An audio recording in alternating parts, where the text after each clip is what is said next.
지금 어쨌든 미국이 금리 인상 사이클도 아니고 물가가 미친 듯이 오르는 사이클도 아닌데 단지 많이 올랐으니까 강세장 끝났다. 그건 아니라는 거죠.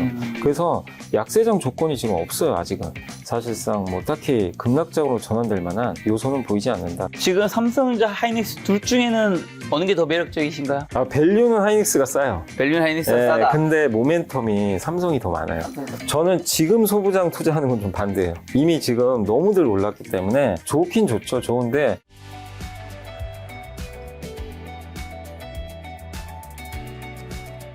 자, 이사님에게 제가 질문을 오늘 촬영을 위해서 어제 준비해서 일찍 드렸었는데, 왜냐면 요즘 증시 변동성이 너무 심해서 한 3일만 지나도 질문을 써먹을 수 없는 게 많은데, 이건 하루 전인데 지금 써먹을 수 없는 질문이 너무 많습니다. 원래 어저께 드리려고 했던 질문이 이제 코스피 5천 무너지고 검은 월요일 맞이했는데 지금 어떻게 해야 되냐 이러려고 했는데, 지금은 코스피 5,288, 6.84% 올랐네요. 일단은 이제 어저께 떨어진 것도 여쭤는 봐야 되겠지만, 자, 오늘 왜 이렇게 강한 반등이 나온 건가요? 일단 이제 좀 시장이 쉬고 싶었던 건 맞는 것 같아요. 네. 근데 이제 1월까지 너무 많이 올랐죠. 1월에 24%가 올랐기 때문에 부담이 좀 있었어요. 과열이다 뭐 이런 신호도 나왔고. 근데 마침 이제 그때 그 케빈 오씨가 이제 선임이 됐죠. 연준 회장이. 예. 근데 그게 사실 케빈 오씨가 뭐 성향이 어떠냐 이거는 사실 의미가 없고요. 우리가 몰라요. 모르는데 과거 성향 자체는 매파죠. 돈 푸는 거 별로 안 좋아하는 것 같고. 네. 그러다 보니까 야 이거 좀 빌미가 된 거죠. 네. 방아쇠가 당겨졌고 네. 쉬고 싶은데 빠진 거죠. 그래서 금도 빠지고 은도 폭락하고 코스피도 덩달아서 야, 이참에 좀 팔자. 좀 숨고르기도 해야 되겠고. 네. 2월에 또 설 연휴도 얼마 안 남았잖아요. 네. 그래서 좀 빠진 것 같아요. 이게 외국인도 한 3조 원 가까이 때렸는데, 그리고 어제 같은 경우죠. 이제 국내 증시가 폭락할 때 나스닥 선물 지수가 급락하고 있었거든요. 한 1.5%인가? 네. 근데 정작 본장에서 미국이 올라버렸단 말이에요. 네. 케빈 오씨에 대한 또 이 미국 그 월가 평가도 좀 달라졌던 게, 매파 아닌 것 같다.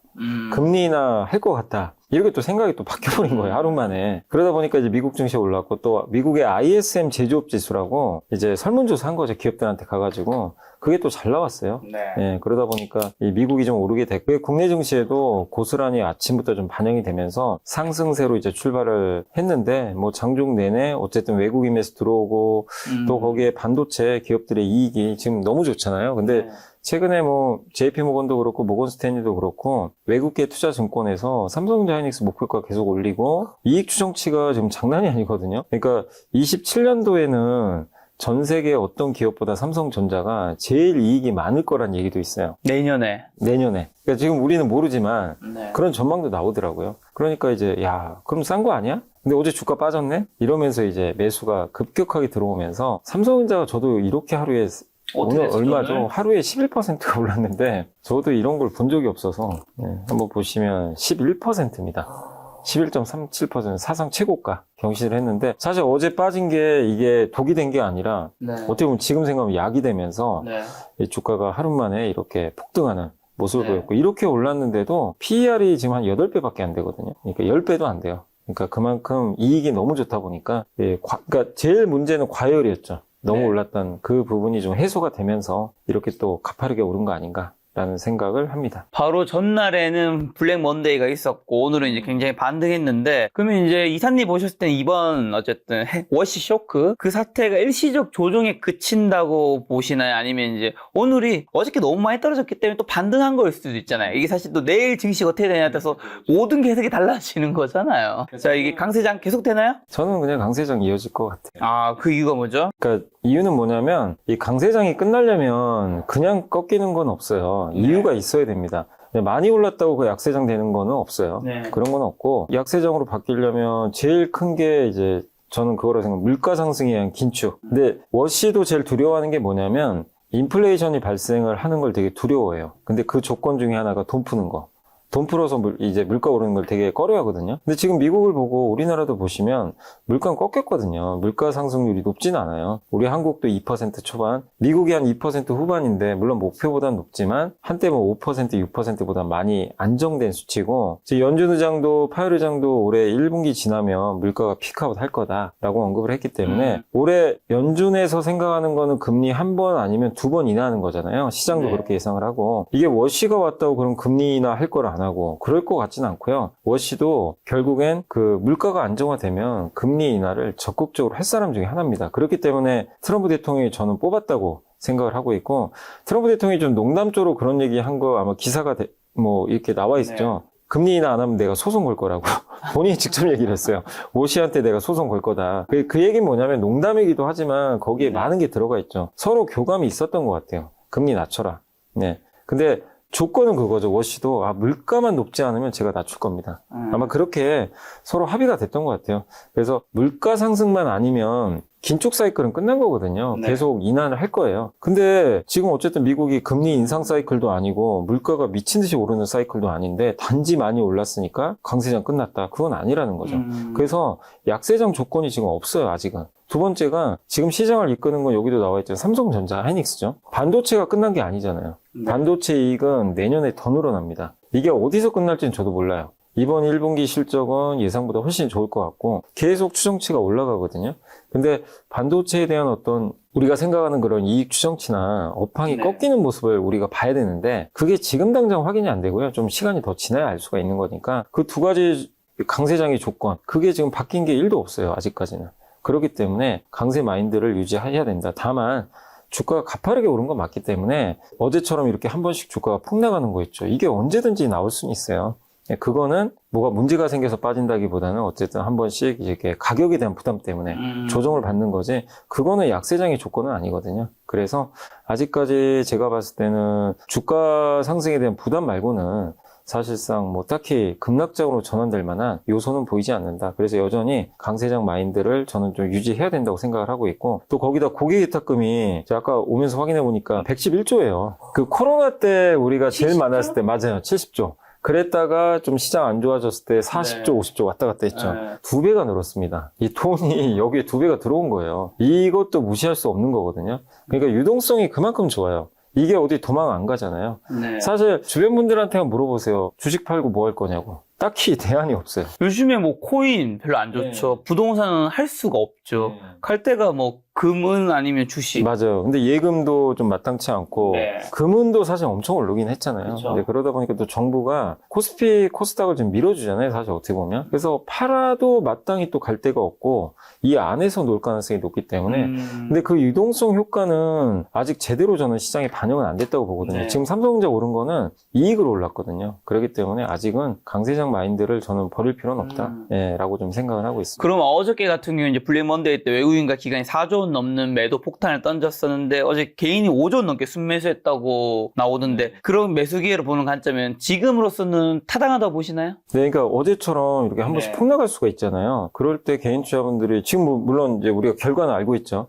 결과론적으로도 용기 내신 분들은 지금 굉장히 기분이 좋겠죠. 그리고 오늘 또 이렇게 오르니까 팔아버리시더라고요. 한 3조 원을 팔아버리셨어요. 오늘 또 개인이 팔았네요. 네, 많이 팔았어요. 한 3조를 팔았는데, 뭐, 그, 단기 매매 하라는 건 아니지만, 이게 공포스러울 때 투자를 이렇게 적극적으로 하시는 건, 저는 굉장히 좀 잘하고 있다고 생각하고, 다만, 너무 이렇게 급하게 오를 때 또 쫓아갈 필요는 없는 것 같아요. 약간 이제, 과열 현상은 좀 보이긴 하기 때문에, 너무 오를 때 이렇게 쫓아갈 필요는 없겠지만, 어쨌든 이렇게 급락할 때마다 좀 모아가는 거는 되게 저는 좀 좋은 전략대로 하고 계신 거 아닌가라고 생각합니다. 그럼 오늘 증시 반등을 가장 크게 이끈 섹터나 뭐 종목은 어떤 것들이 있는 거죠? 사실 오늘은 거의 다 올랐는데, 뭐 말씀드리는 반도체죠. 네, 반도체가, 삼성전자가 지금 오늘 그 11% 올랐고, 하이닉스가 9% 올랐어요. 그러니까 오늘 오른 거에 거의 제가 봤을 때 절반은 여기서 책임진 것 같아요. 그러니까 어쨌든 이 두 기업이 정말 뭐 거의 10% 가까운 폭등세니까 엄청나게 올랐고, 그리고 여기 말고도 오늘 좀 이제 올랐던 섹터는 제가 보니까 섹터 중에서는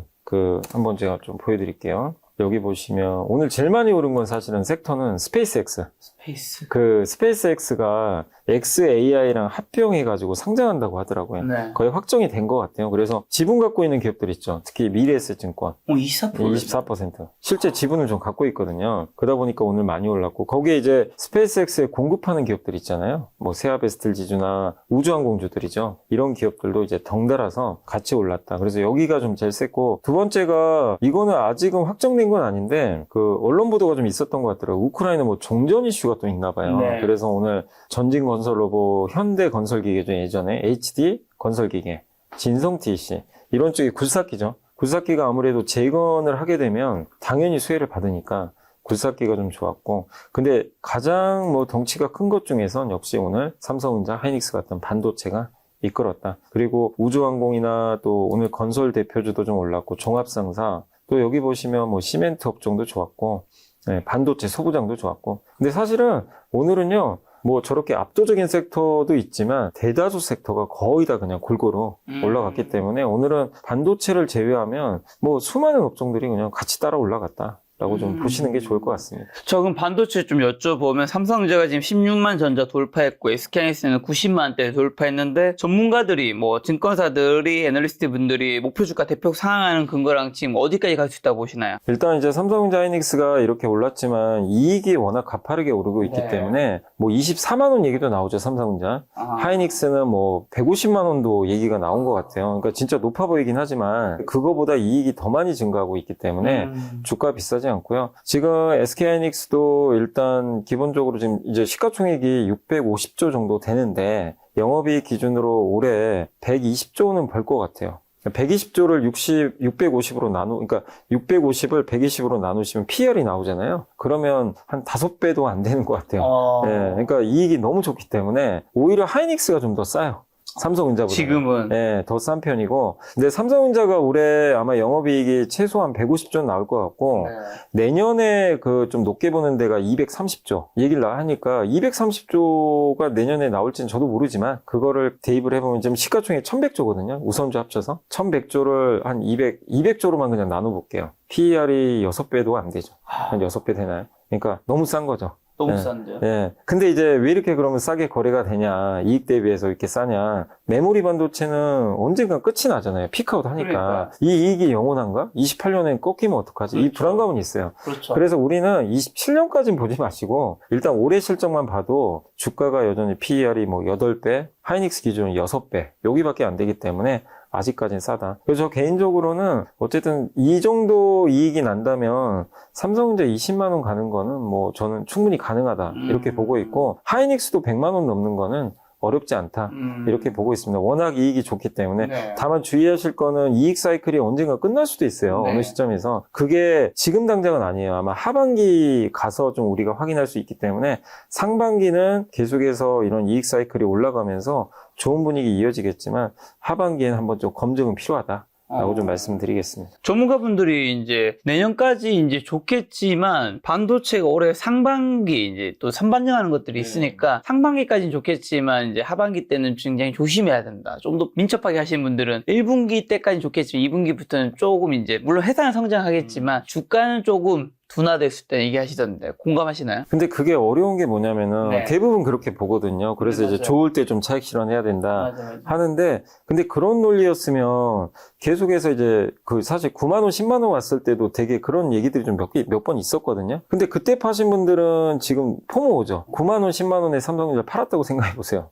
지금 16만 원 왔고 17만 원 가고 있는데, 그러니까 사실 고점을 함부로 예단하기는 저는 어렵다. 어렵죠. 그래서 그걸 어떤 목표가를 세우지 마시고 계속 분기마다 아니면 월마다 이런 뭐 반도체 가격도 나오고 네. 하니까 그런 걸 업데이트 하시면서 보시면 좋겠고, 저는 좀 오히려 조심해야 될 때가 좀 그때 같아요. 그 이제 한 애널리스트 분이 보고서 쓴 거 중에 뭐가 있었냐면, 네. 지금 굉장히 공급이 부족한 건 다 알고 계실 거예요. 그렇죠. 반도체 너무 공급 부족하다. 근데 저희 빅테크나 이런 데서는 주문을 하긴 하는데 삼성전자 하이닉스가 많이 못 줘요. 이게 재고가 없어가지고. 맞아요.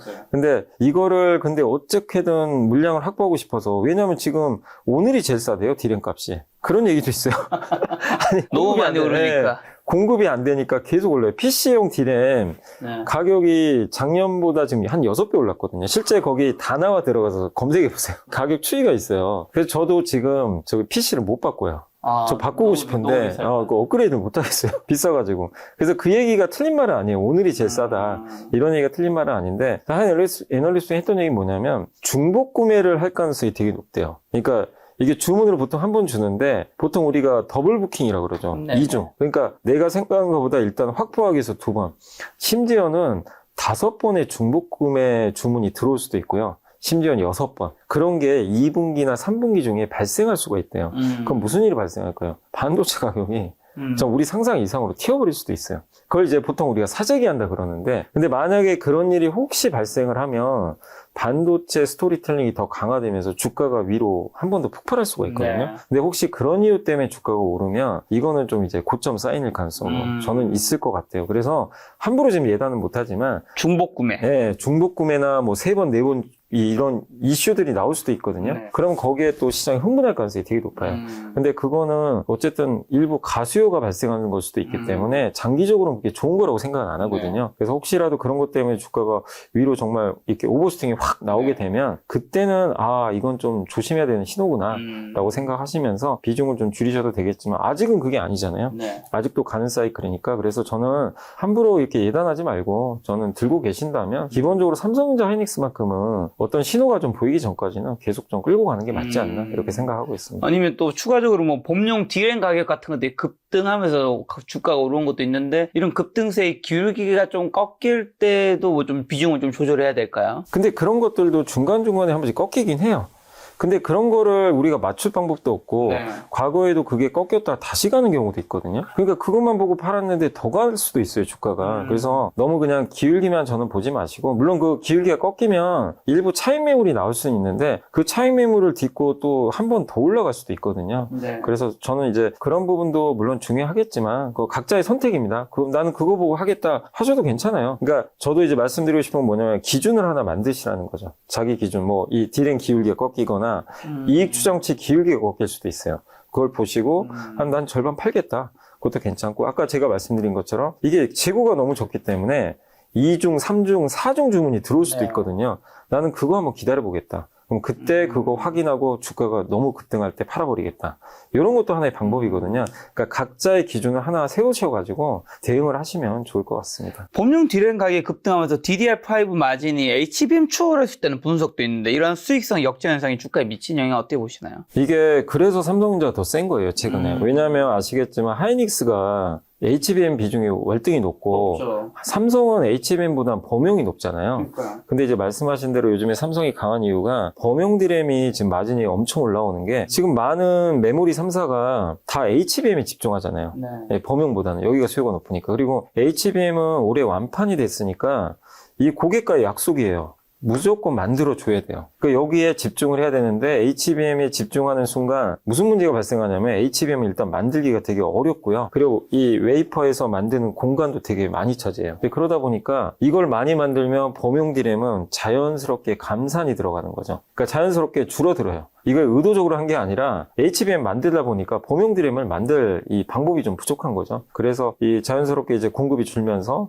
마진이 급격하게 올라가는 그런 좀 모습이 나오는 거죠. 그래서 이거는 어떻게 보면 너무 AI 수요가 좋다 보니까 범용 디램까지 공급이 부족해지는 상황으로 가고 있고, 또 최근에 무슨 이슈가 있냐면 HBM만 옛날에는 AI에 많이 쓰였는데 요즘에는 엔비디아 칩도 이제 나오는 걸 보면 또 하반기에 베라 루빈이라는 신제품도 나오겠지만 범용 디램도 같이 들어가요, 이제는. 옛날에는 그냥 HBM만 들어갔죠. 네. 그게 아니라 범용 디램이 여기에 기본적으로 또 탑재가 됩니다. 거기에 또 낸드까지 들어가요. 왜냐면 AI랑 이제 대화할 때 AI가 자기가 한 대화들을 저장을 하기 시작하거든요. 그 메모리에 저장해야 되는데 HBM은 너무 비싸니까 디램, 범용 디램이나 낸드에 저장하는 게 훨씬 효율적이죠. 네. 그러다 보니까 수요까지 늘기 시작하는데 공급은 못 늘려요. 일단 늘릴 수가 없어요, 지금 당장은. 그래서 범용 디램 사이클이 훨씬 더 좋아질 수가 있고요. 그 수혜는 삼성이 하이닉스보다 더 많이 받을 수밖에 없다. 이렇게 말씀을 드리겠습니다. 과거의 호황기에 비교했을 때 이번 메모리 슈퍼사이클 차이점은 또 뭘까요? 그러니까 과거에 여러 호황기가 몇 번 있잖아요. 있었죠. 그러니까 IT 버블이 한 번 있었고, 그때 이제 우리가 인터넷 시대 처음 열릴 때 그 사이클하고 지금이 좀 비슷해요.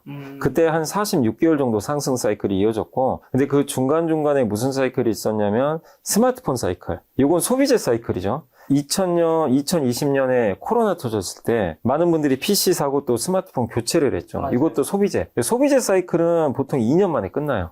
좀 짧아요. 그 수요가 오래 안 갑니다. 왜냐하면 사람들이 그런 제품들을 구매하면 계속 투자를 하는 건 아니잖아요. 그렇죠. 그래서 사이클이 짧게 끝나는데, 지금 AI는 여러분이 투자하는 게 아니잖아요. 네. 빅테크나 국가가 투자하다 보니까 그래서 사이클이 오래 갑니다. 그래서 인터넷과 비교를 하는데 인터넷 사이클이 46개월이었어요. 그래서 제가 그거를 이번 AI 사이클과 그대로 똑같이 적용해 봤더니 우리가 보통 이제 챗GPT 나온 게 22년 말인가요? 그때로 제가 기억이 나거든요. 그러면 이번 사이클에 만약에 인터넷과 똑같이 생각하면 27년 1분기가 이제 마지막 그 46개월 되는 지점이 27년 아마 상반기입니다. 그렇게 예상을 하는데, 근데 AI는 또 인터넷과 또 다르잖아요. 네. 지금 많은 기업들이 투자하고 이게 어디까지 사이클이 확장될지 지금 모르는데, 인터넷보다 훨씬 파급력이 지금 되게 크거든요. 그걸 계산을 해보면 연장될 수도 있어요, 사이클이. 뭐 46개월이 아니라 50개월 갈 수도 있는 거죠. 네. 그래서 최소한 어쨌든 인터넷과 비슷한 사이클이면 내년 상반기까지는 그 반도체 사이클은 계속 이어지고, 근데 그때랑 다른 점은 공급이 훨씬 부족해요. 지금 공급은 부족하고 그 플레이어 수가 적잖아요. 그때보다 지금 보면 마이크론, 삼성, 하이닉스밖에 없으니까, 그런 면에서 제가 생각했을 때 그 어떤 사이클보다 되게 좀 오래 갈 가능성이 높지 않나 이렇게 생각을 하고 있습니다. 그리고 또 삼성전자 2나노 공정 엑시노스 2600 성공 여부가 TSMC에 집중된 파운드리 시장의 판도는 바꿀 수 있을까요? 이게 그러니까 이번에 되게 좀 의미 있는 게 뭐였냐면요. TSMC가 얼마 전에 실적 발표를 했어요. 네. 거기 이제 웨이저자 CEO가 뭐라고 했냐면 빅테크 CEO들을 만나고 왔대요. 고객사니까. 만나고 왔는데 다 똑같이 얘기를 하대. 전력이 부족해서 지금 데이터 센터를 못하는 게 아니라 TSMC 칩이 없어서 이게 진도가 안 나간대요.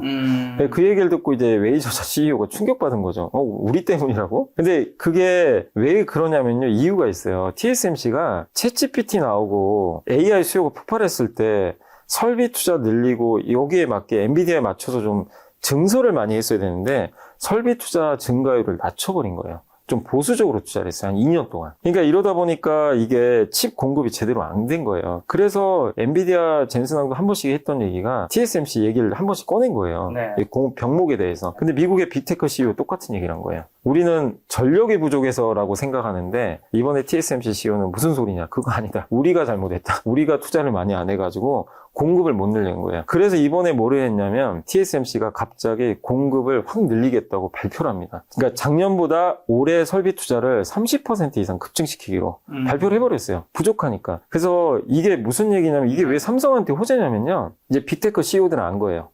TSMC가 옛날부터 좀 투자 좀 많이 해줬으면 네. 우리 이렇게 병목이 안 걸렸을 텐데 이게 왜 독점의 폐인 거예요. TSMC에만 의존하다 보니까 그렇죠. 여기가 투자를 안 하니까 받을 방법도 없는 거예요. 네. 근데 2인자 있잖아요. 삼성전자, 삼성전자. 인텔 여기가 좀 잘해줬으면 우리 이렇게 고생 안 해도 되는데 이 얘기는 삼성, 인텔이 수율만 올라오면 얘네 거 쓰겠다는 거예요. 지금 빅테크 CEO들은. 그리고 이렇게 서로 경쟁이 돼야 되게 좋은 게요.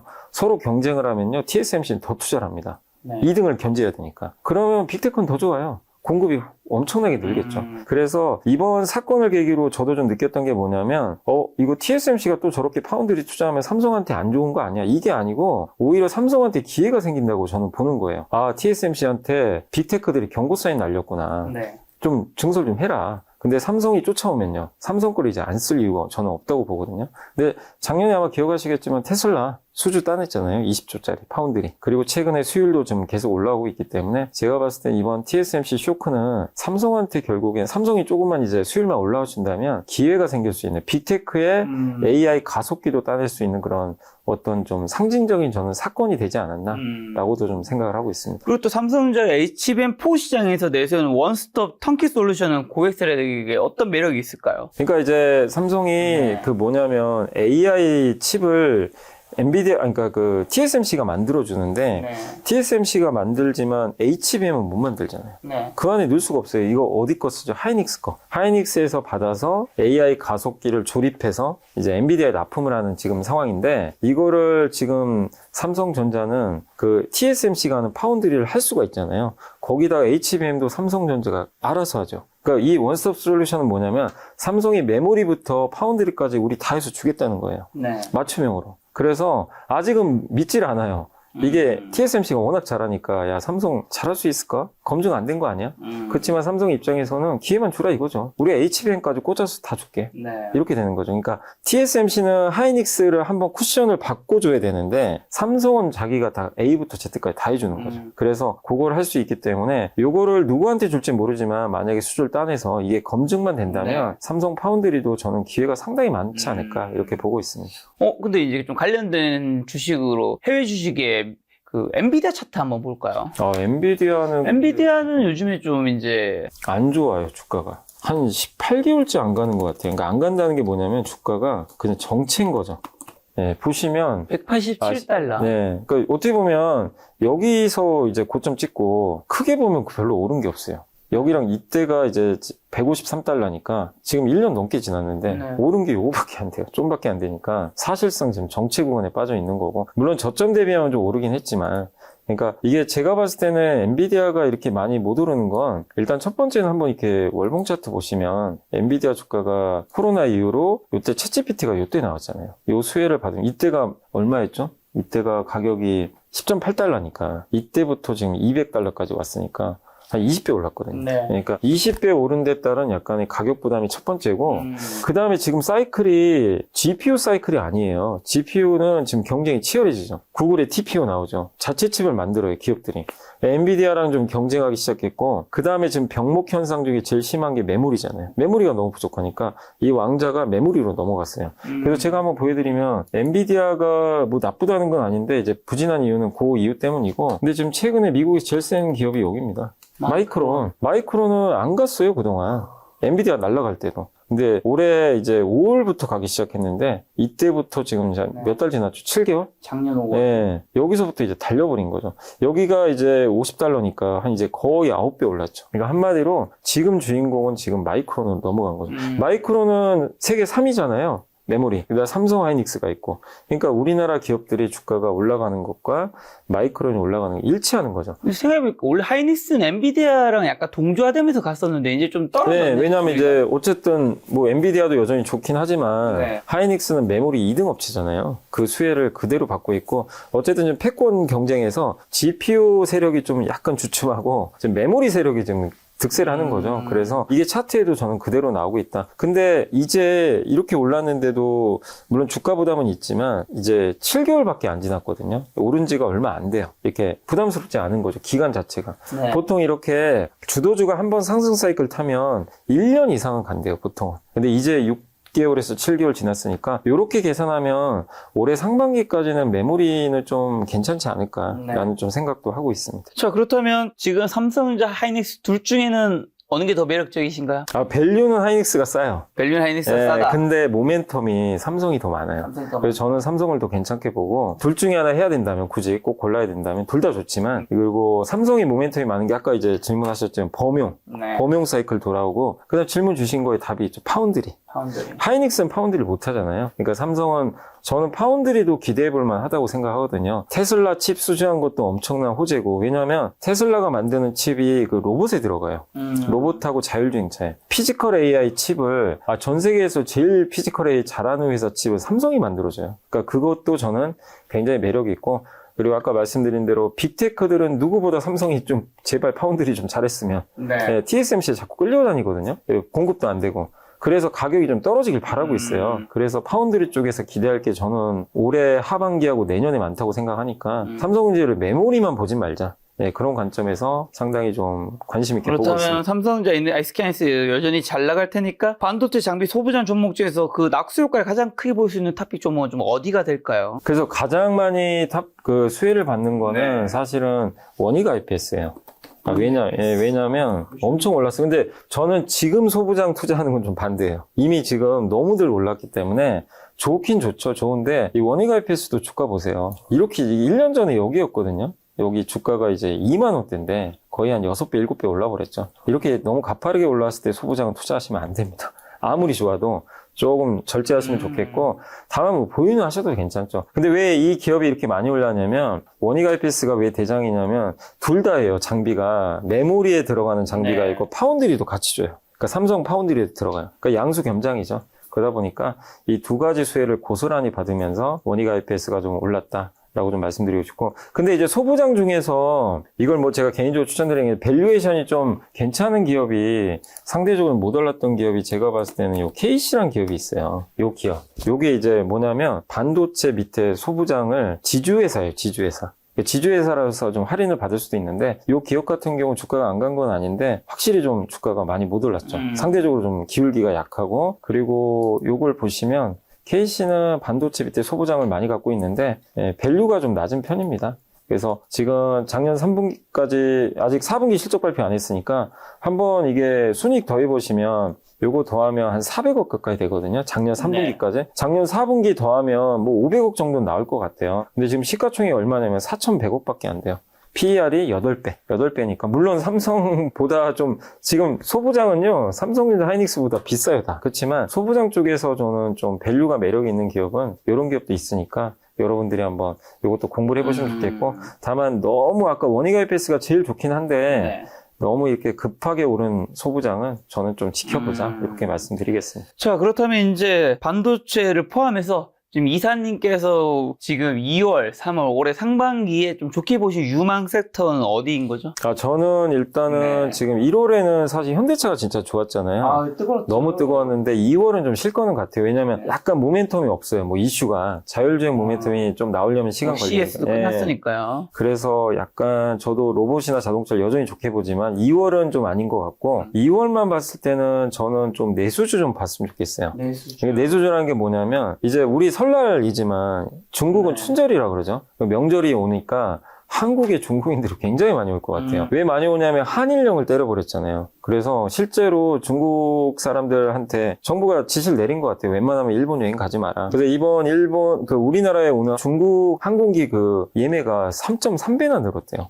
급격히 늘었대요. 그래서 우리나라에 오는 외국인들 중에 비중이 제일 많은 게 중국인이잖아요. 근데 더 오겠죠. 그렇죠. 그래서 뭐 사실 일본의 대체제, 한국을 못 가면 일본을 더 갈 거고, 뭐 한국을 못 가는데 유럽을 가지는 뭐 이러지는 않으니까 잘. 또 지리적으로 우리가 더 가깝기도 하고, 근데 일본이 또 매력이 있다 보니까 많이들 갔는데 일단 이제 분위기가 그러니까 일본 가는 거는 아무래도 중국 사람들 입장에서 눈치 보이거든요. 그래서 대안은 서울밖에 없어요. 그래서 서울에 많이 올 것 같고, 서울은 그래서 저는 좀 좋게 보는 섹터가 호텔. 서울 호텔이 공급 부족한 건 작년에도 많이 알려졌는데 한일령 때문에 더 부족해질 것 같아요. 그래서 서울 호텔 쪽에 좀 수혜가 서울에 호텔 갖고 있는 기업들이 이제 대표적인 게 GSPNL, 서부 T&D, 뭐 JS 코퍼레이션 이런 기업들이 있거든요. 그래서 저는 호텔 우리가 이제 수출 잘하고 반도체나 이런 걸 많이 보지만 AI랑은 사실 관련이 1도 없는 어떤 업종일 수도 있지만 포트폴리오에 저는 이런 좀 내수주들을 넣어놓으면 되게 안정성이 있다고 생각해요. 반도체 빠진다고 이들이 빠질 것도 아니고 그래서 저는 약간의 의도적으로 좀 넣는 거죠, 내수주를. 근데 내수주라고 해서 그냥 아무거나 넣는 게 아니라 모멘텀이 있으면 좋으니까 그래서 이쪽하고 또 한 가지가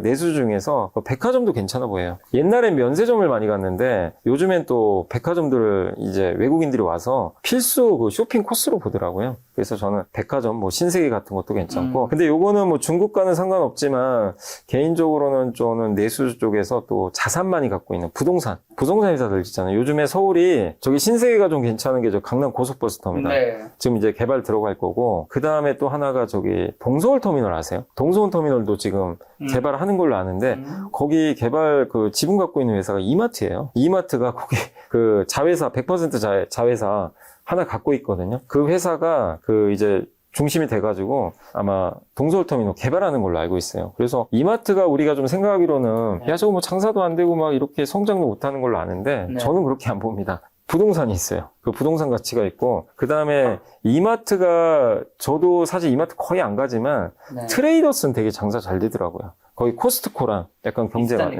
굉장히 1년에 한 1,500억 번대요 거기서만.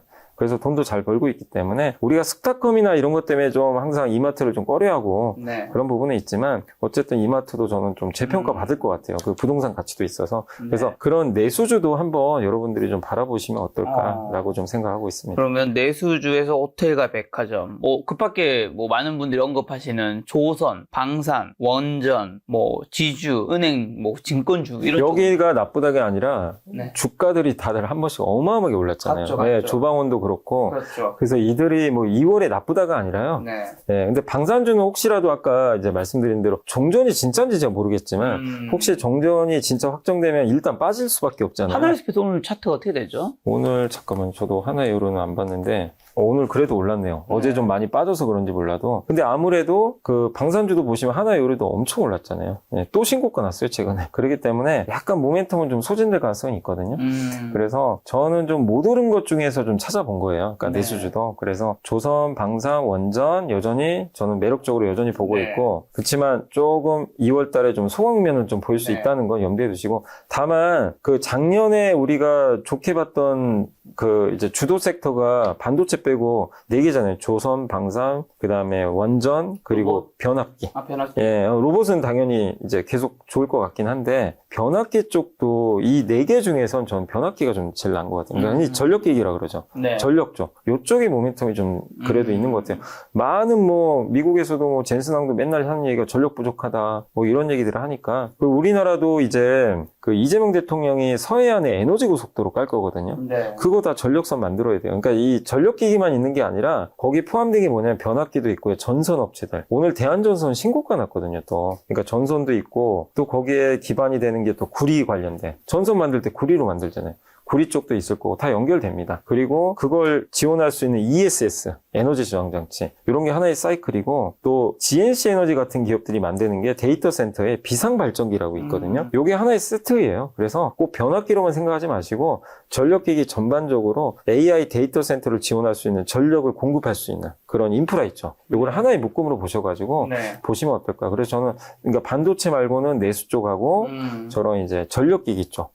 요쪽을 전력기기라면 뭐 효성중공업, LS 일렉트로닉 여기도 뭐 엄청 쪽인가요? 오르긴 했어요. 요즘 차트가 어떻게 되나요? 여기도 많이 올랐죠. 근데 효성중공업은요, 그 좋은 실적에도 어제 지수가 폭락하니까 어제 박살이 났어요, 갑자기. 하루 만에 어제 15%가 빠져버리더라고요. 근데 진짜 오르긴 올랐지만 변동성 엄청 크죠. 근데 워낙 실적도 좋고 하니까 저는 여전히 좋게 보고 있고, LS 일렉트릭도 마찬가지입니다. LS 일렉트릭 오늘 많이 올랐네요. 오늘 올랐는데 최근에 좀 못 갔어요. 그죠? 네. 좀 부진했지만 여기도 데이터 센터 비중이 늘어나고 있고, 그래서 저는 전력기기 쪽 계속 좀 괜찮지 않을까라고 생각하고 있습니다. 근데 이제 어제 같은 경우에 이제 주가 조정 많이 겪었고 오늘은 또 대부분 종목이 많이 올랐는데 네. 이렇게 하락장 갑작스레 하루짜리 하락장일 수도 있고 하지만 좀 이럴 때 중요한 심리적 태도와 포트폴리오 조정 원칙이 있다면 뭘까요? 일단 어제 같은 날은 막 공포에 막 팔고 싶잖아요. 근데 일단 시장이 네. 되게 어려워요. 왜냐하면 밑에가 이제 하방이 막혀 있으면 되게 쉬워요. 네. 그냥 매수만 하고 기다리면 돼요. 갈 자리를. 그래서 옛날에 코스피 2,500 할 때는 물론 그때 스트레스를 진짜 많이 받으시죠. 언제 가나 미국은 저렇게 가는데 우리 한국은 안 가요. 근데 그때는 투자가 또 단순한 게 하방은 되게 단단하거든요. 주가 안 비싸니까. 그러니까 좀 기다리면 되니까 여기서는 굳이 매도가 아니라 그냥 매수 플레이만 하면 되죠. 모아가면 돼요. 근데 지금은 뭐죠? 위아래 다 열려 있잖아요. 오를 수도 있지만 어제처럼 폭락할 수도 있고. 그렇죠. 그러니까 대응하기가 너무 힘든 거예요. 그렇다고 뭐 내일은 또 내려갑니다. 오늘은 오릅니다. 그걸 어떻게 맞춰요? 맞출 방법은 없어요. 그래서 중요한 건 뭐냐면 아까도 말씀드린 대로 지금 강세장이 유지되는 조건이 지금 이어지는지 긴축 시그널이 나온 것도 아니고 네. 반도체 여전히 좋아요. 그러면 아직은 강세장이 맞아요. 근데 강세장에 중간중간 조정이 나오니까 그걸 염두에 두셔서 너무 오를 때 쫓아갈 필요는 없고, 근데 어제처럼 폭력적인 조정이 나오면은 그런 걸 기다렸다가 한 번씩 투자하시면 된다는 거죠. 그러니까 강세장은 이렇게 한 번씩 눌러주는 게 좀 클 때 그걸 이용해서 좀 조정을 이용해서 비중을 늘리는 그런 마인드로 접근하시면 좋겠고, 그 다음 두 번째 뭐냐면 이제 갖고 계신 분들 입장에서는 많이 올랐기 때문에 팔고 싶거든요. 그렇죠. 이거 언제 팔아야 되지? 이 고민은 있어요. 근데 그 파는 것도 이렇게 한 두 가지로 좀 나눠보시면 좀 좋을 것 같아요. 첫 번째는 내가 삼성전자 하이닉스 갖고 있다. 저 갖고 있습니다. 네. 삼성전자. 그러면 고민할 필요는 없어요. 그냥 가져가는 거죠. 언제 팔아요? 그러니까 알려주세요. 아까 말씀드렸잖아요. 우리 그 몇 가지 기준, 뭐 기울기가 꺾이거나 아니면 뭐 갑자기 데이터 센터를 우리 지출 이제 더 이상 안 한다. 뭐 그러면 큰일 나죠. 네. 그땐 줄여야 될 것 같고, 아니면 아까 말씀드린 대로 오히려 너무 좋을 때, 뭐 네. 중복 부킹, 뭐 더블 부킹, 뭐 아니면 오중 이 중복 주문 이런 게 나오면 너무 좋을 때 이제 그때는 좀 약간 경계를 하시고, 그러니까 자기 조건을 갖고 이렇게 대응하시되 아직 그 조건들 안 나왔잖아요. 하나도. 그럼 그냥 가져가시면 돼요. 뭐 중간중간 흔들리는 거 어쩔 수 없어요. 그거는 이겨내야 됩니다. 아니, 삼성전자도 중간중간 급락 안 한 게 아니잖아요. 여러분도 보셔서 아시겠지만. 여기 한 번씩 빠지거든요. 네. 여기도 한 번씩 흔들리고, 뭐 어제 같은 날도 있고. 요거 다 이기신 분들이 그동안 수익 난 거니까. 네. 근데 아직은 끝난 게 아니다. 다 두 번째는 뭐냐면, 그냥 분위기 때문에 올라간 기업들이 있어요. 네. 뭐 예를 들면, 이제 특정 기업이라고 말씀 못 드리겠지만, 지난주까지만 해도 코스닥이 난리가 났잖아요. 아, 3천 간다고 하니까. 3천 간다. 그러니까 코스닥에 있는 그냥 안 움직였던 애들도 실적 안 좋은데도 다 날아가 버린 거예요. 네. 한 번에 다. 왜 코스닥은 물 들어오니까. 네. 근데 그런 식으로 어떤 숫자나 기대감은 없는데 뭔가 유동성만으로 올라가는 경우들이 있어요. 네. 그런 건 팔아야 된다는 거야. 그런 거는 흥분하지 마시고 오히려 팔아서 이런 오히려 삼성전자 이런 걸로 교체해야 된다는 거예요. 네. 제 생각에. 그래서 두 가지입니다. 매도도 삼성전자나 이런 것처럼 구조적으로 오르고 아직 어디가 끝인지 모르면 그냥 가져가는 겁니다. 네. 우리가 감히 어떻게 예측을 하겠어요. 두 번째는 분위기 때문에 올라갔다. 이건 진짜 좀 너무 오버한 것 같다. 분위기 때문에. 그런 경우는 과감하게 이익 실현하고 오히려 팔 수 있는 좋은 기회잖아요. 네. 그래서 그 두 가지를 좀 나눠서 네. 생각하시면 좋을 것 근데 같습니다. 말씀해 주신 거에 참 주식이 어렵다고 생각이 드는 게 이게 아주 예전이 아니잖아요. 이게 작년이에요, 작년 요때. 이거 보면 딱 6월 달까지 한 5만 원대죠. 작년 상반기까지 5만 원이었고 작년 상반기 때 물론 삼성전자 이 가격대에서 더 떨어진다 얘기하는 사람이 그렇게 많지는 않았던 것 같아요. 근데 사라 그러면 욕 먹었죠. 사라가 욕먹었고 그리고 그때 작년 상반기에 올해 반도체 뭐 슈퍼 사이클 온다. 그다음에 요때는 당연히 코스피 지수 안 좋았겠죠. 이재명 대통령이 아마 요때쯤에 취임하셨죠. 코스피 5천 만든다 할 때 5천은 좀 너무. 근데 그때도 삼성전자는 안 갔어요. 그러니까요. 그때도 안 가고 되게 근데 답답했죠. 지금 장이 이렇게 오르는 거 보면 나중에 이걸 참 떨어진 것도 그죠. 맞추는 게 언젠간 참- 떨어질 수는 있죠. 언젠간 뭐 영원한 건 없으니까요. 네. 근데 그럼 코스닥은 지금 대통령이 코스피 5천을 말하고 5천을 가다 보니까 지금 정부에서 코스닥 3천을 얘기하니까 많은 사람들이 이거 현실 가능성이 있다면서요. 왜냐면 신뢰를 보여줬으니까요. 네. 그 플러스로 근데 코스닥은 종목을 찾기 힘드니까 코스닥 지수 150 있잖아요. 아니면 뭐 곱하기 되는 레버리지도 있고 그런 거 사라는 얘기도 좀 있더라고요. 어떻게 보시나요? 근데 정말 개인 투자분들이 그러니까 작년 이맘때는 정부 정책을 반신반의했죠. 다 그랬어요. 그건 뭐 당연한 현상이고. 이제 신뢰도가 높아졌죠. 근데 이제는 5천이 어쨌든 왔잖아요. 뭐 결과적으로 왔으니까. 그러니까 한 번 이렇게 몇 번 맞추면요, 그 사람 믿게 됩니다. 그잖아요. 사람 심리가. 그러니까 이제 코스닥 3천이라고 찍어줬잖아요. 그러니까요. 그래서 이제 지난주에 개인 투자분들이 말씀하시는 ETF 사버린 거예요. 저도 샀습니다, 조금. 네, 잘하셨어요. 2천은 가지 않을까. 2천은 가지 않을까. 네. 근데 저도 뭐 2천 간다, 3천 간다 모르지만 저는 이제 왜 저도 코스닥은 비싸요. 뭐 아시잖아요. 뭐 밸류로 계산할 시장은 아닌데 왜 아직도 저는 갈 거라고 생각하냐면 저도 개인적으로 코스닥이 과열됐어도 이유는 뭐냐면 정부 의지가 너무 강력해요.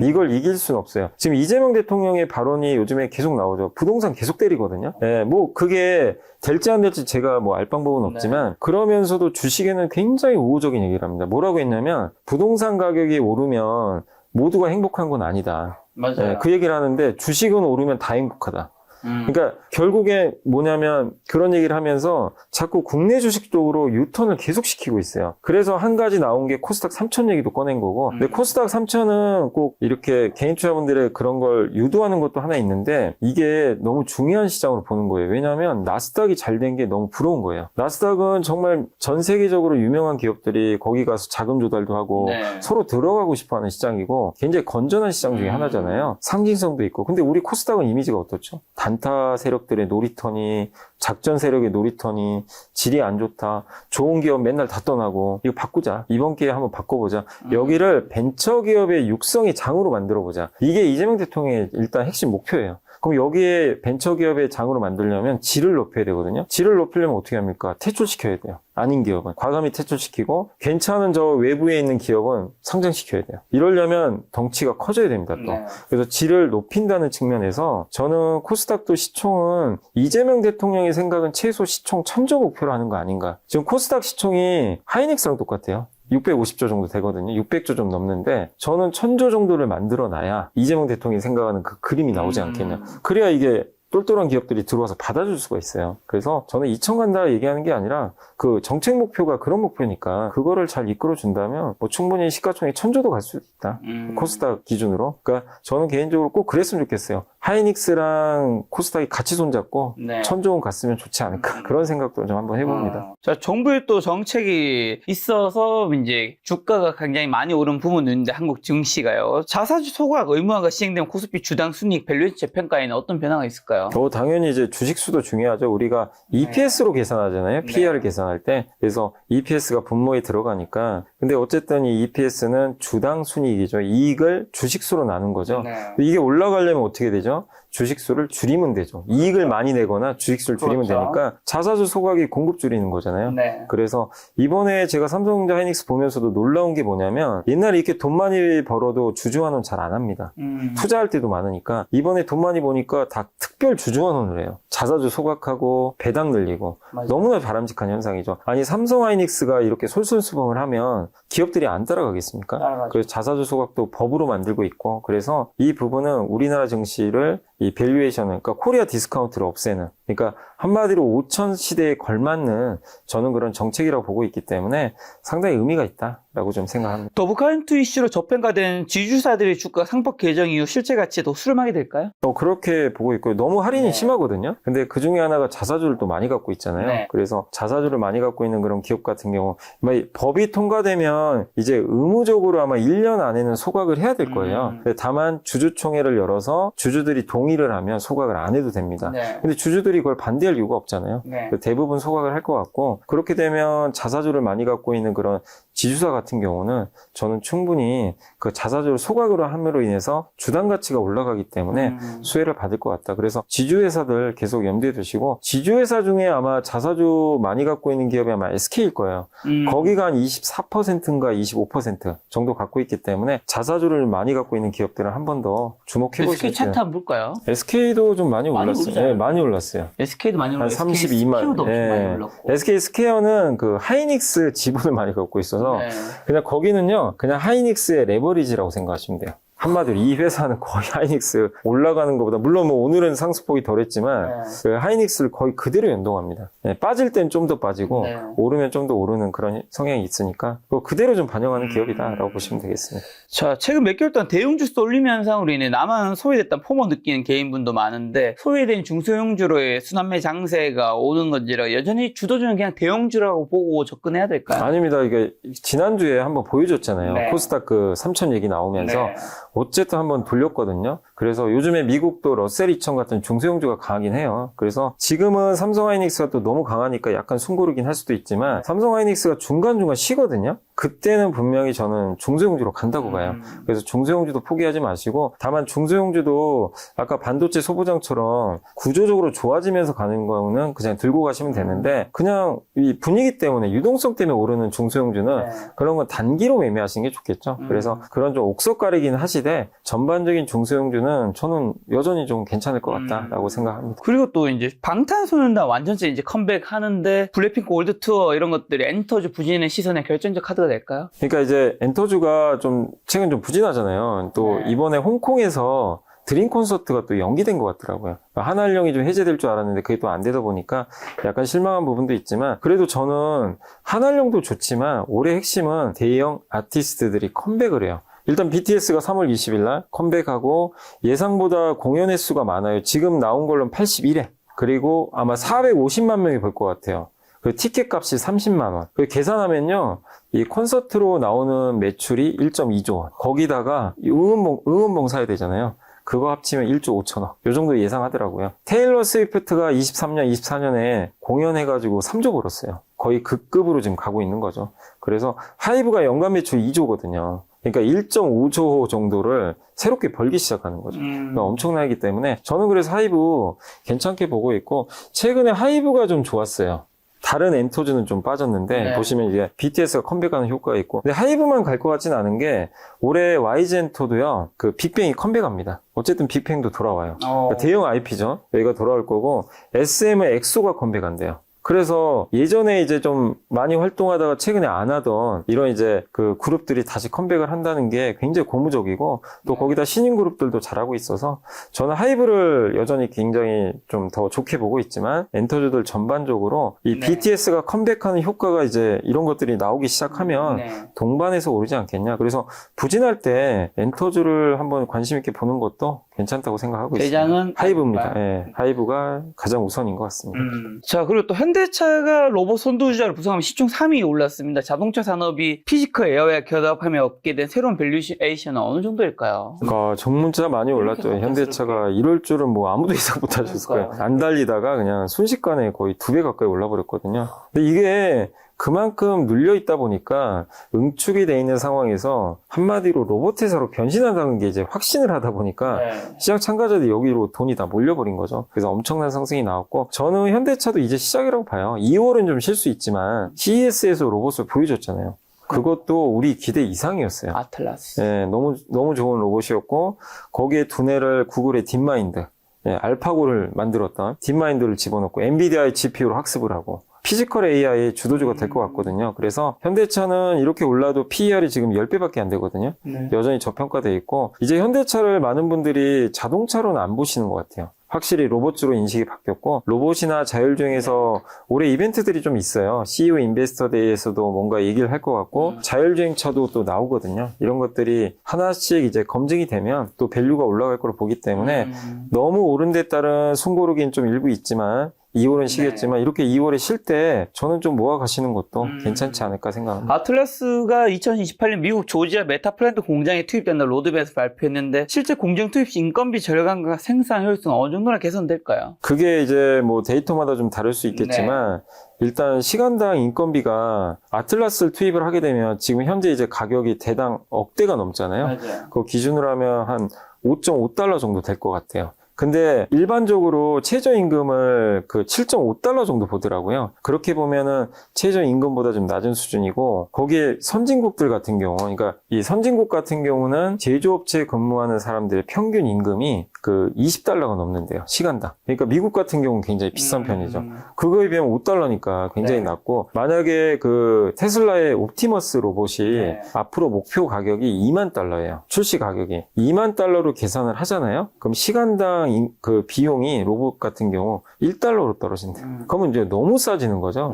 그러면 이제 제조업체들 입장에선 이런 로봇이 지금 현대차에 투입되고 테슬라 공장에 먼저 투입되겠지만 이렇게 싸지면 다른 제조회사들이요, 이 로봇을 사갈 가능성이 높아요. 이렇게 싼데. 물론 이제 일자리에 대한 문제는 있겠지만 어쨌든 이런 공장을 운영하는 기업들은 인건비로 엄청나게 절약할 수 있거든요. 그래서 분명히 저는 이제 효과는 있을 것 같다. 그래서 28년부터 현대차가 3만 대 만들어요.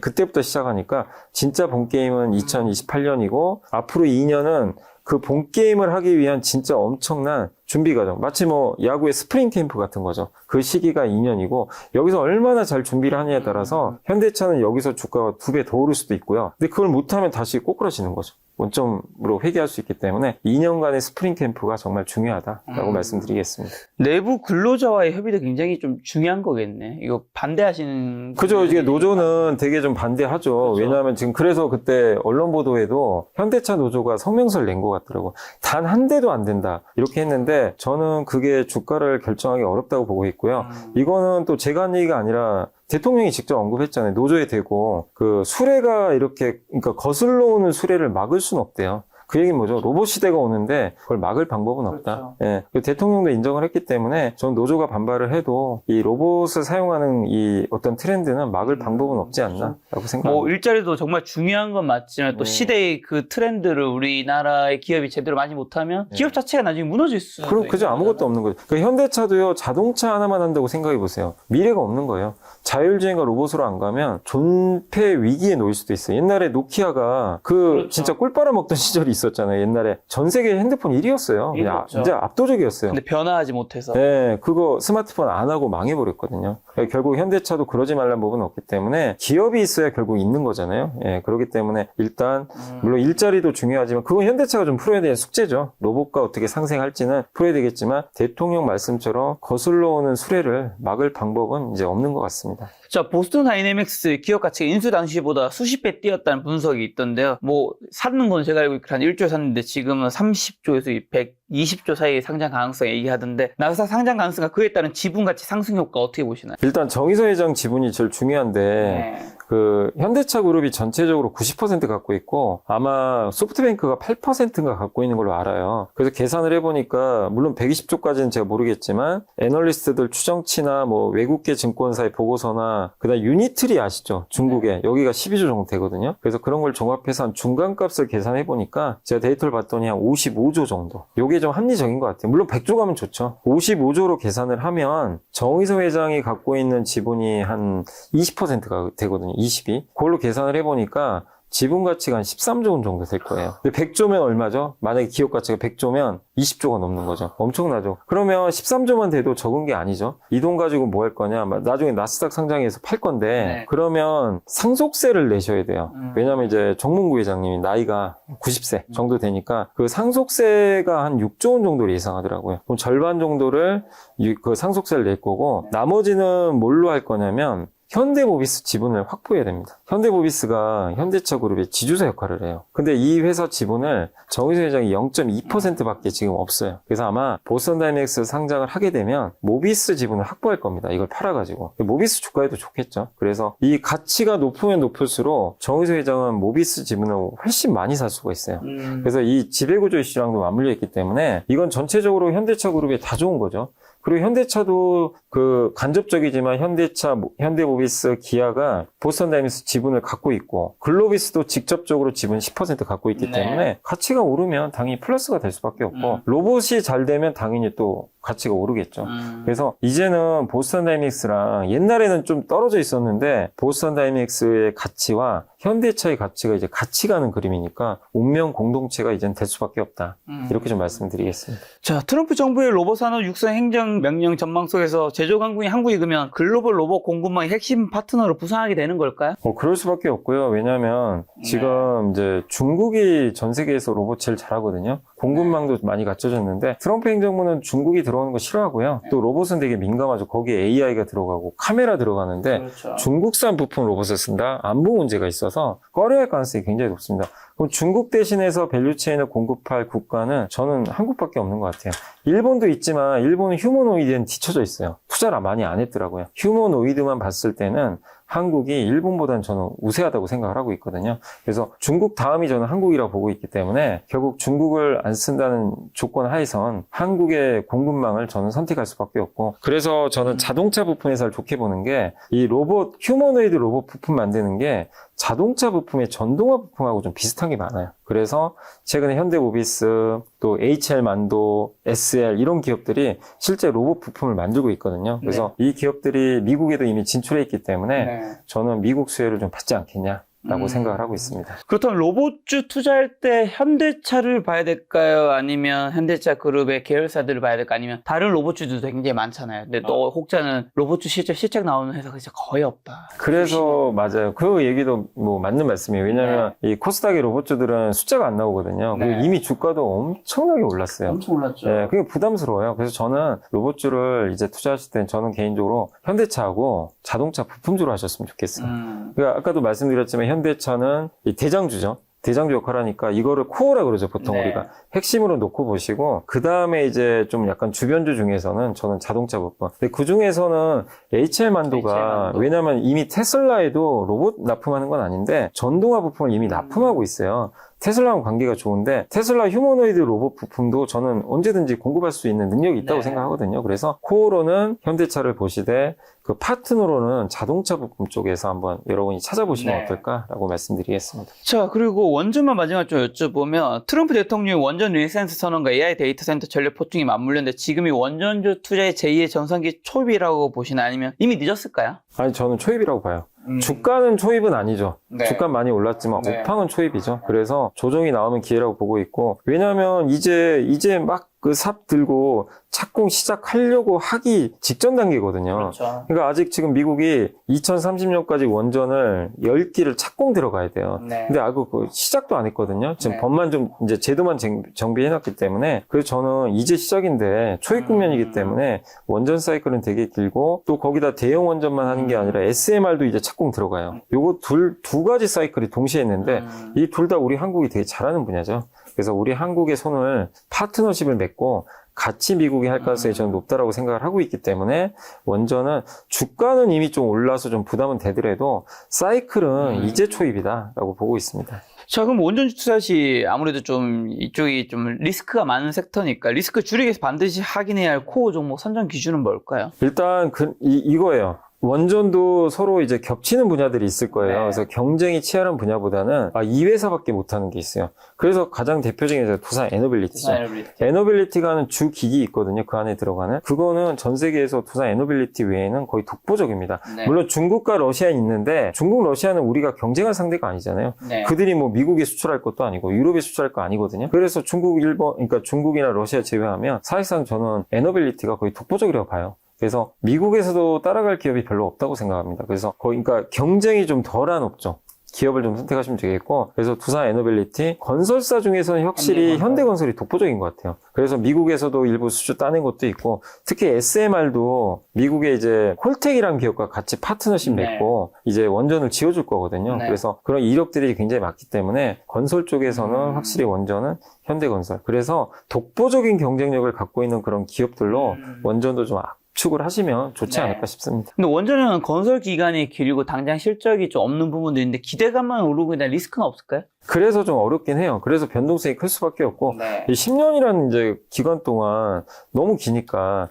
근데 너무 그렇게 보실 건 아닌 게, 이게 만약에요, 원전은 한 기만 수주해요. 그러면은 수주 이제 공시가 떴을 때 그때 팔아야 되겠죠. 왜냐면 이제 10년 동안 이걸 나눠 반영하니까 이게 이미 주가 올랐을 거고. 근데 이게 왜 과거랑은 다르냐면 미국에서만 지금 2030년까지 원전 10기가 착공되고 SMR도 굉장히 많고 유럽도 있고요. 또 뭐가 있죠? 그 앞으로 2030년 이후에서, 그러니까 2050년까지 전체적으로 보면 트럼프의 계획은 뭐냐면 원전 300개 짓겠다는 거예요. 그러니까 풀이 너무 넓어요. 그래서 이 많은 풀이 앞으로도 계속 나올 수가 있기 때문에 그걸 본다면 원전을 우리가 10년 동안 이걸 매출 반영을 해도 이게 한 개가 아니라 10개, 100개면 그 매년 반영되는 수치가 급격하게 늘 수가 있잖아요. 그럼 실적도 되게 좋아질 수밖에 없어요. 그래서 나눠서 반영은 하겠지만 어쨌든 원전 개수 자체가 굉장히 높기 때문에 저는 실적 부분을 너무 그렇게 나쁘게 보지 말자 이렇게 말씀드리겠습니다. 혹시 조선은요? 조선은 당장은 모멘텀은 좀 떨어져요. 네. 사실 왜냐면 요즘에 트럼프 지지율이 많이 떨어져가지고 그 부분도 있고 군함 수주를 미국에서 받아야 되는데 아직 소식이 없어요. 요즘 시간은 걸리고 다만 올해 LNG선은 기대할 만합니다. 왜냐면 미국에서 2029년도에 LNG 운반선이 엄청 필요해요. 지금 왜냐면 터미널을 만들고 있는데 그 LNG 수출이한 터미널이 29년도에 완공이 된대요. 배가 필요한데 그 필요한 배가 최소 80척에서 많게는 150척이래요. 이게 기간마다 이 추정하는 게 다르니까. 근데 웬만한 배들은 한국에 오겠죠. 왜냐하면 최근에 중국 조선사들이 LNG 운반선을 좀 많이 수주를 해놨거든요. 근데 그래서 그들이 만들 수 있는 공간이 없나 봐요. 그럼 이제 나머지는 한국에 다 와요. 근데 중국이 왜 먼저 따냈냐면 이게 조건을 좀 싸게 해줬나 봐요. 우린 좀 비싸죠. 중국 먼저 채우고 이제 우리는 미국 걸 받을 텐데 이게 남아있어요. 그래서 LNG 운반선에 관련된 저는 그런 그 기업들 좀 보시면 좋겠고 특히 이제 기자재 업종도 LNG 운반선 관련된 기자재, 뭐 예를 들면 이제 본행제 업체들 있죠. 뭐 한국카본이나 이런 기업들. 그래서 LNG 운반선 관련된 기업들이 저는 올해 상반기는 좀 괜찮지 않을까라고 생각하고 있습니다. 자, 지금까지 말씀해 주신 거 종합하는 질문으로 지금 현금 5천만 원 있는 분이라면 어디에 좀 어떻게 투자하면 좋을까요? 근데 지금 당장은 이제 기업들이 워낙 많이 오른 것도 있으니까 지금 당장 이 기준에서 투자를 한다면 어쨌든 저는 일단 아까 말씀드린 좀 부담이 없는 게 내수주거든요. 내수주나 건설도 괜찮아요. 건설업종도 정부가 이제 규제를 엄청 심하게 하지만 그 공급 늘릴 수밖에 없다고 저는 보거든요. 그래서 좀 소외받은 것 중에서는 아까 말씀드린 백화점, 호텔, 뭐 아까 이마트 같은 뭐 그런 내수 소비재나 아니면 건설업종 이쪽을 뭐 한 20-30% 정도 채워놓고 대응을 하시면 좀 좋을 것 같고 그 다음에 이제 또 지금 당장은 좀 약간 지켜봐야 되겠지만 지금 주가 지수 워낙 올랐잖아요. 근데 혹시라도 좀 2월에 좀 흔들린다면 당연히 1순위는 저는 삼성전자 하이닉스 같아요. 그쪽이 좀 빠진다면 여기는 30에서 50% 비중 많아도 괜찮습니다. 여전히 1순위는 반도체. 근데 다만 지금 당장 사기에는 쫓아가기에는 뭐 오늘 하루에 11% 올랐으니까 쫓아가기엔 무리가 있죠. 그리고 나머지 이제 비중 좀 남은 거 가지고는 항상 일정 2월은 일부 현금은 좀 남겨놓으세요. 변동성이 좀 생길 것 같아요. 중간중간. 그때마다 투입할 자금은 또 있어야 되니까. 그래서 그렇게 좀 나누셔서 대응하시면 좋을 것 같습니다. 지금 지수가 5,280, 5,300인데 제가 이사님과 거의 한 분기에 한 번씩 뵙고 있는데 다음번에 뵐 때 6,000에 가 있을까요? 그럼 좋겠네요. 그럼 좋을 것 같긴 한데 그것도 좀 빠른 것도 같긴 하고 근데 어쨌든 지금 이번 사이클은 전 개인적으로 한 6,000까지는 사이클은 이어질 것 같아요. 그 중간에 조정 좀 나오겠지만 사이클의 고점은 한번 6,000은 나오지 않겠나요? 이사님 증권회사에 몇 년도에 입사하셨죠? 제가 2005년에 2005년에 입사한 이후로 그럼 21년 21년 정도 지나신 건데 21년 동안 이렇게 가파르게 오른 적은 이게 처음 아닌가요? 이번이 처음이에요. 그렇죠. 이렇게 가파르게 오른 적은요, 제가 경험하지 못했던 게 그때 옛날에 86년, 89년에 네. 3조 왕 때, 그때가 이렇게 가팔랐는데, 그때랑 지금 거의 궤적이 비슷하거든요. 근데 그건 뭐 제가 그때는 어릴 때라서 경험 못 해봤습니다. 2월에 투자 조언 한마디만 주고 가신다면요? 1월은 그냥 일방적으로 올랐는데, 2월은 물론 또 오늘 올라서 기분은 좋으시겠지만, 어제 같은 게 또 폭락하잖아요. 그래서 네. 2월은 가더라도, 상승이 이렇게 이어지더라도 중간중간 좀 아픈 조정들을 한 번씩 주면서 갈 것 같아요. 네. 그래서 항상 변동성에 대비하시기 위해서 일부 현금은 남겨두시되, 그렇지만 어쨌든 포트폴리오 잘 정비하셔가지고 확실히 되는 쪽과 안 되는 쪽이 확실히 차별화될 것 같아요. 네. 그래서 반도체 중심으로 여전히 좋은 게 느껴지니까 삼성 하이닉스를 중심으로 놓고 보시되, 확실히 2월만 봤을 때는 내수주도 모멘텀이 있으니까 좀 소외된 것 중에 네. 그런 쪽도 이렇게 어느 정도 비중을 좀 확보하시면서 좀 안정적으로 투자를 해나가시면 좋을 것 같습니다. 네. 또 다음번에 코스피 6000 시대 이사님 모시고 좋은 이야기 한번 들어보도록 하겠습니다. 오늘 만난 손님은 염성현 이사님이었습니다. 지금까지 소중한 시간 함께해 주셔서 정말 감사합니다. 오늘도 김 작가였습니다. 고생 많으셨습니다. 네, 감사합니다.